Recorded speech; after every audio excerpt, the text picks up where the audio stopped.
You guys having fun? I know I am. So I'm here today for one purpose and one purpose only, and that's to get your blood pressure up, okay? I'm here today because I'm a dreamer. I'm somebody who's passionate about design. I'm passionate about architecture. I'm currently studying to become an architect. But most importantly, I'm passionate about amusement parks. I've fostered this love for amusement parks since I was very young, and they just have driven me throughout my entire life, even to do my master's thesis on it. So, when you think of amusement parks, you probably think of, am I right? You think of Walt Disney World, the happiest place on earth. Everybody wants to go there. Mom, take me to Disney World. But then you look at Disney World for what it is. It's a fantastic place. I would love to go there myself.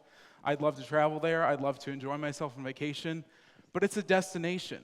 It's somewhere you have to leave your community to go to, which is a perfectly good excuse for a vacation. You can do that. But if you think of how an amusement park was originally set up, you look at it a little bit differently, because you start to view these amusement parks that we see today as gated communities. You see Kings Island, Cedar Point, all of these communities that have been brought away from our urban contexts, pushed into suburbs, and then they kind of become this introverted, self-sustaining city that really operates in itself. So when you get to Main Street, USA, and you're walking around and you see the beautiful streetscapes, you see all of the colored lights, the parades every morning when you wake up, and then you come home and you realize you see this. There aren't parades every single day when you wake up. And why is that? When you get home, you suffer from PDD. Some people do. Post-Disney depression. It's a psychological condition that people actually have. And you can kind of understand where they're coming from. So why is it this way? It didn't always used to be this way. If we look back to Coney Island back in 1855, 1860, it originally started as a backyard attraction for Manhattanites, for people to escape the cramped city life of New York City and to go not more than an hour away to a beach, to a place of relaxation with your neighbors. You could take the train there from pretty much any borough, any city, any area in New York. And then these places started popping up all around the United States and all around the world, and a lot of them today have been abandoned. There's 3 within a 50-mile radius of this very theater that have been abandoned. One is still standing today, if you know Americana Amusement Park. Still standing. That was a poor time for an applause. Anyway, so, but why did we leave? Why is this no longer a part of our everyday lives? Why are amusement parks no longer a typology for urban contexts and urban parts of the city? I mean, if we look at Disney World, it's literally a mothership planted down on Anaheim, surrounded by suburbs, gated entrance, and you have the entire outside boundary flanked by services. So you're just focusing on Disney World or Disneyland or any of the Disney parks or any of the parks. But if we look at Coney Island, there are many entrances. You can get in from anywhere. It's meant for you to pass through and walk through freely. You can walk along the boardwalk. You can walk along the beach. And it's not meant to be contained. It's meant to be a part of the community. They're doing this in Germany right now. There's a park called Landschaftspark, along with many other parks, that have all of these events that are meant for the community to use as their backyard, as I keep saying. You can zip line, you can walking trails, bike trails, you can scuba dive. There's slides, playgrounds, climbing walls. All of these things are meant to be a backyard type of attraction. And to me, this is the future of where amusement parks can go.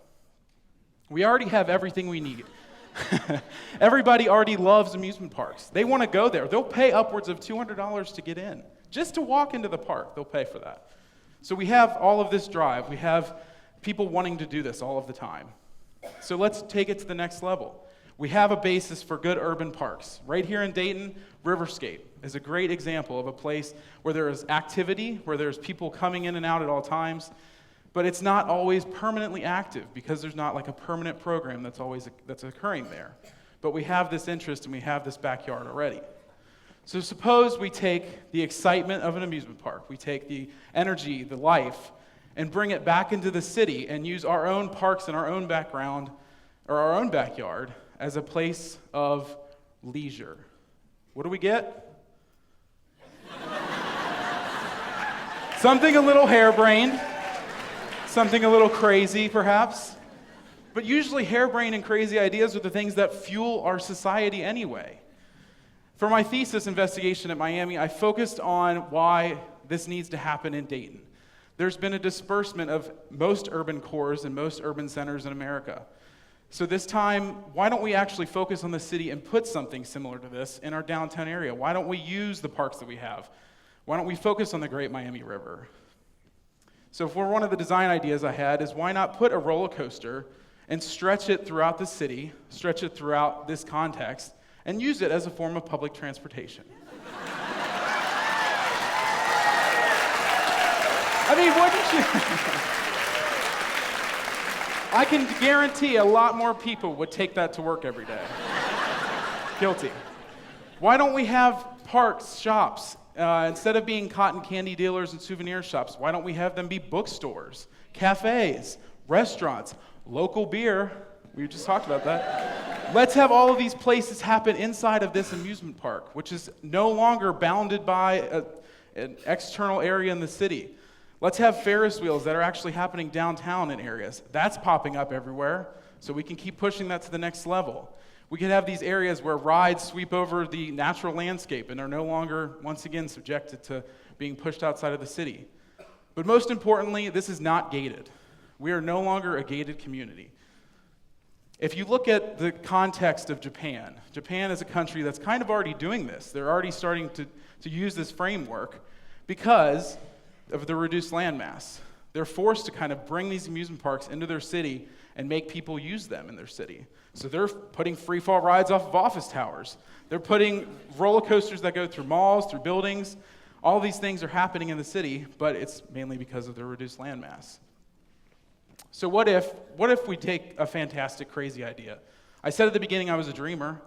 So why not use something that's super exciting, super passionate? People are walking around wanting to do things in their downtown area and use that as the fuel to revitalize our already great communities.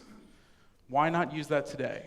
So my charge for you today is to look at your community, look how we can improve it, take those fantastical ideas that you have and apply them. Thank you.